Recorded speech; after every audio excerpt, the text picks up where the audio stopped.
नमस्कार, जय हिंद साथियों। आप सबको शिक्षक दिवस की शुभकामनाएं। आज मैं आप सबको इस वीडियो के माध्यम से ये बताऊंगा कि शिक्षक दिवस क्यों मनाया जाता है, इसका क्या महत्व है। प्राचीन काल से ही गुरुओं का बड़ा सम्मान रहा है हमारे देश में। कबीरदास ने तो यहाँ तक कहा है कि भगवान से पहले गुरु का चरण स्पर्श करना चाहिए।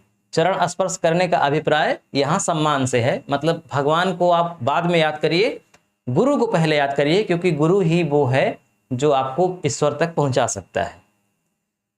तो गुरु का मतलब मार्गदर्शन करने वाला, सही राह दिखाने वाला। आप जिस रास्ते पर चल रहे हैं, जिस गति से चल रहे हैं, उसमें गति प्रदान करने वाला ही गुरु होता है। तो शिक्षक दिवस क्यों मनाया जाता है? डॉक्टर सर्वपल्ली राधाकृष्णन का जन्मदिन है, इसलिए मनाया जाता है। तो सबसे पहले हम राधाकृष्णन के बारे में संक्षिप्त में जान लेते हैं, जितना हर एक इंसान को जानना चाहिए। जो कॉम्पिटिटिव छात्र हैं उनको भी जानना चाहिए, हालांकि वो और जाने अच्छी बात है, लेकिन जितना मैंने लिखा है इतनी बात कम से कम तो हर भारतीय नागरिक को जानना चाहिए। तो आप इतना जानिए, उसके बाद मैं आपको थोड़ा सा इनके कुछ विचारों को आपको बताऊंगा, और उस विचारों पर अगर आप अनुसरण करते हैं तो यकीनन आप बहुत आगे जाएंगे, हम सब बहुत आगे जाएंगे। देखिए, इनका जो जन्म है वो 5 सितंबर यानी आज के ही दिन 1888 में तिरुत्तनी में हुआ था। उस समय मद्रास, अब तमिलनाडु, यानी वर्तमान में तमिलनाडु में तिरुत्तनी वो स्थान है जहां इनका जन्म हुआ था।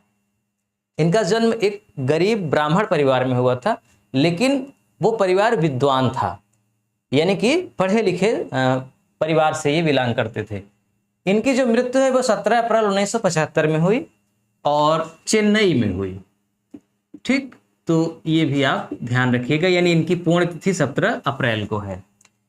इनकी महत्वपूर्ण सबसे इंपॉर्टेंट बात है कि इनकी जो पुस्तकें हैं वो सब दर्शन पर आधारित पुस्तकें हैं।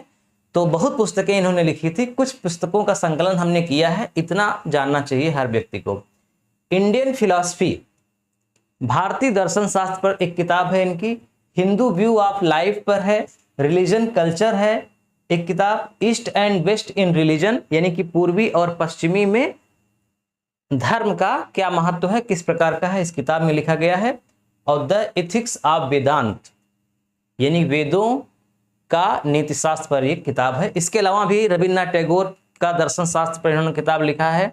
इनकी जो शिक्षा है वो प्रारंभिक शिक्षा ईसाई मिशनरी स्कूल में हुई, और जब ये ईसाई मिशनरी में पढ़ने गए तो इनको मतलब कोई भेदभाव इनको समझ में नहीं आया, और वहां पर इन्होंने बाइबल का भी अध्ययन किया, और बाइबल की कुछ पंक्तियां इन्होंने याद भी करी, जिसके वजह से इनको पुरस्कृत भी किया गया।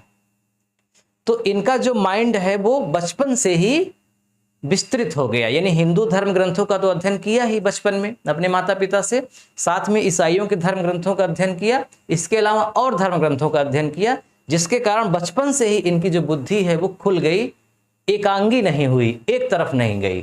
तो ईसाई मिशनरी स्कूल में इनका अध्ययन हुआ, और आगे चल करके इन्होंने ग्रेजुएशन किया दर्शन शास्त्र से, फिलॉसफी से। इनके जो महत्वपूर्ण कार्य हैं वो आपको जानने हैं। 1942 में ये उपकुलपति बनाए गए बनारस विश्वविद्यालय के, यानी कि पढ़ाई लिखाई करने के बाद विदेश में भी जाकर के इन्होंने व्याख्यान दिया। तो उन सब के बाद ये 1942 में उपकुलपति बनाए गए।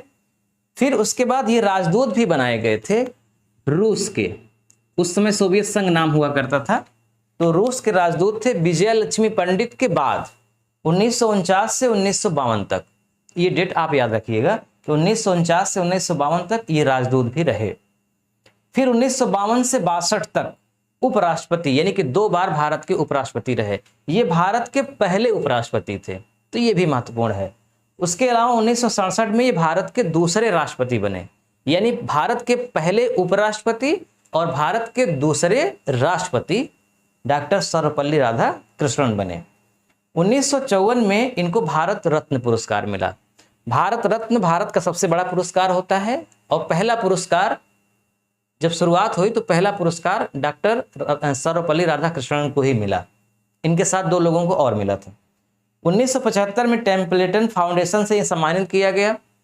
इसके अलावा जर्मन पुस्तक ट्रेड द्वारा भी इनको सम्मानित किया गया। बहुत इनको पुरस्कार भी मिले। 1936-37 में इनको सर की उपाधि से अंग्रेजों ने पुरस्कृत किया था। हालांकि आज़ादी के बाद फिर उस उपाधि का कोई महत्व नहीं रह जाता है। तो महत्वपूर्ण है कि 1954 में इनको भारत रत्न मिला।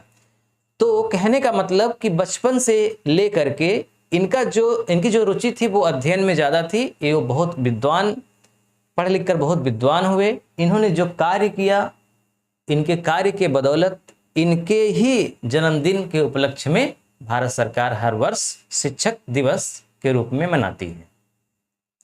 और आज के ही दिन भारत के महत्वपूर्ण शिक्षकों का सम्मान भी किया जाता है। यानी कि जो भी सम्मान जिसको मिलता है शिक्षा के क्षेत्र में अध्यापकों को, वो आज ही भारत सरकार उनको देती है। देखिए, डॉक्टर सर्वपल्ली राधाकृष्णन जो हैं वो हिंदू शास्त्रों के साथ साथ बाइबिल का भी अध्ययन किए थे। और जितने भी भारत में धर्म चलते हैं और उनके जो धर्म ग्रंथ हैं उन सब का अध्ययन किए थे, क्योंकि दर्शन शास्त्र में सबको पढ़ाया भी जाता है। इसीलिए इनकी जितनी भी किताबें हैं वो सब दर्शन पर ही आधारित हैं।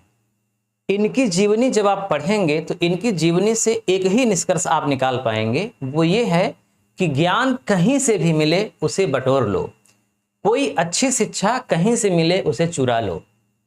मतलब आप ये सोच करके मत विरोध करो कि मैं हिंदू हूं तो मैं केवल रामचरितमानस ही पढ़ूंगा, मैं कुरान की कोई भी पंक्ति याद नहीं करूंगा या बाइबिल की कोई भी पंक्ति याद नहीं करूंगा। याद करने का आशय यह है कि मैं उसकी कोई भी लाइन पर चलने की कोशिश नहीं करूंगा, वो जितना भी बात उसमें लिखी गई है सब गलत है, ये मत सोचिए। या फिर आप ईसाई हैं तो आप केवल बाइबिल को ही सत्य मत मानिए, आप और भी धर्मों को मानिए। मतलब आपकी जो सोच है ना वो एकदम उदार होनी चाहिए और ऐसी होनी चाहिए कि कहीं से भी कोई अच्छा ज्ञान आपको मिले तो आप उसे रख सकें, आप उसे ये सोच करके न रिजेक्ट कर दें कि ये दूसरी जगह से आ रही है।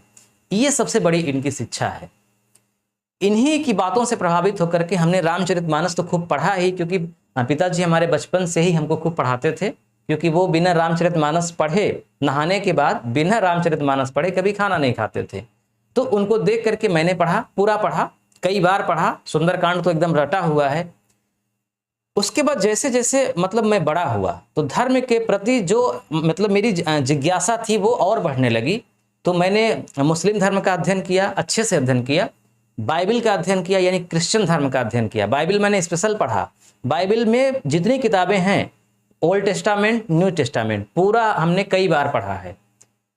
तो जब मैंने इनकी जीवनी को पहली बार पढ़ा तो मुझे लगा कि अरे मैं तो बहुत सही रास्ते पर हूँ, क्योंकि हम जिस गांव में रहते हैं, जिस क्षेत्र में रहते हैं, वहाँ ये कुछ लोगों को नागवार गुजरता था कि हम हिंदू होकर के बाइबिल क्यों पढ़ रहे हैं।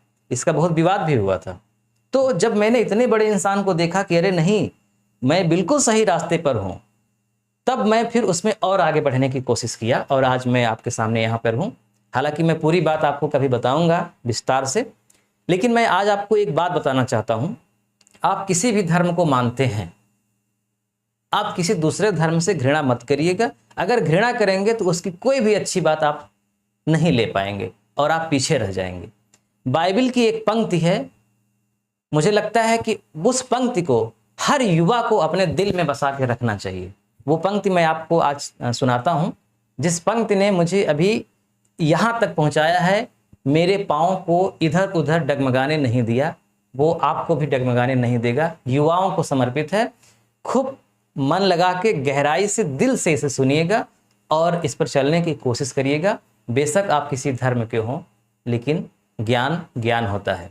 वो पंक्ति ये है कि यदि तेरी पत्नी है तो उससे अलग होने का यत्न ना कर। यदि तेरी पत्नी है तो उससे अलग होने का यत्न ना कर, और अगर तेरी पत्नी नहीं है तो उसकी खोज भी ना कर। मुझे लगता है कि कोई भी इस पंक्ति को अपने जीवन में उतार लेगा ना, तो वो अपने मार्ग से कभी विचलित नहीं होगा और जो चाहता है वो जरूर उस मुकाम तक पहुंच जाएगा, क्योंकि वो भटकेगा ही नहीं।